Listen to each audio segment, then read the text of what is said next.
Morning students, आप सभी का हिंदी की कक्षा में स्वागत है। तो आइए आज की कक्षा का आरंभ करते हैं।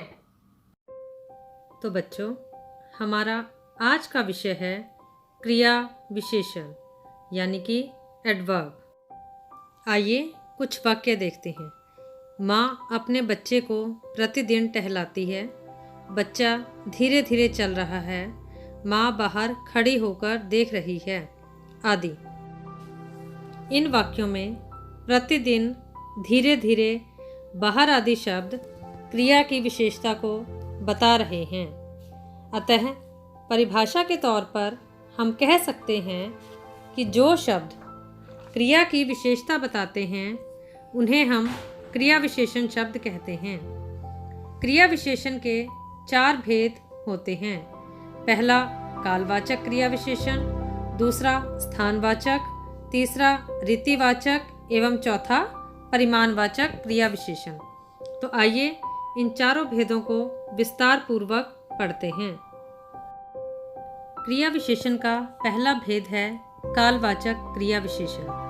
आइए एक वाक्य देखते हैं। यह झरना निरंतर बहता रहता है। गुरुजी प्रतिदिन पाठ सुनाते हैं।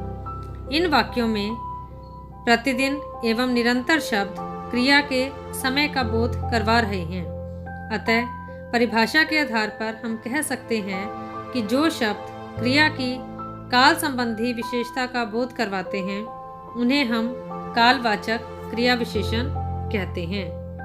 दूसरा भेद है स्थानवाचक क्रिया विशेषण। गांव के पास एक नदी है। मंदिर के ऊपर झंडा लहरा रहा है।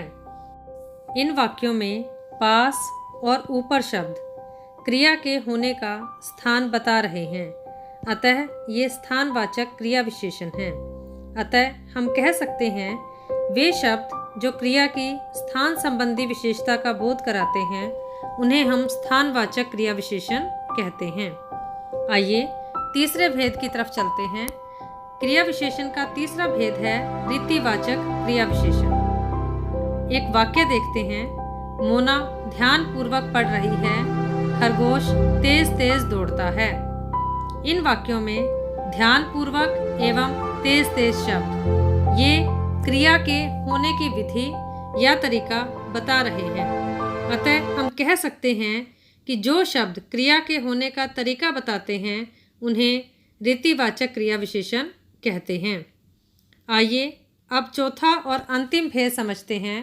क्रिया विशेषण का चौथा भेद है परिमाणवाचक क्रिया विशेषण। लता बहुत कम बोलती है। चींटियाँ थोड़ा खाती हैं। इन वाक्यों में कम एवं थोड़ा शब्द क्रिया की मात्रा संबंधी विशेषता का ज्ञान करवा रहे हैं। अतः ये परिमाणवाचक क्रिया विशेषण हैं। अतः हम कह सकते हैं कि वे शब्द जिनसे क्रिया के परिमाण का बोध होता है उन्हें हम परिमाणवाचक क्रिया विशेषण कहते हैं। तो बच्चों, आई होप कि आप सभी को क्रिया विशेषण अच्छे से समझ में आ गया होगा। कल की कक्षा में हम इसका अभ्यास कार्य करेंगे। धन्यवाद। Thank you, Shem Stars. That's all for today. You can drop your queries on Google Classroom. Thank you and have a nice day.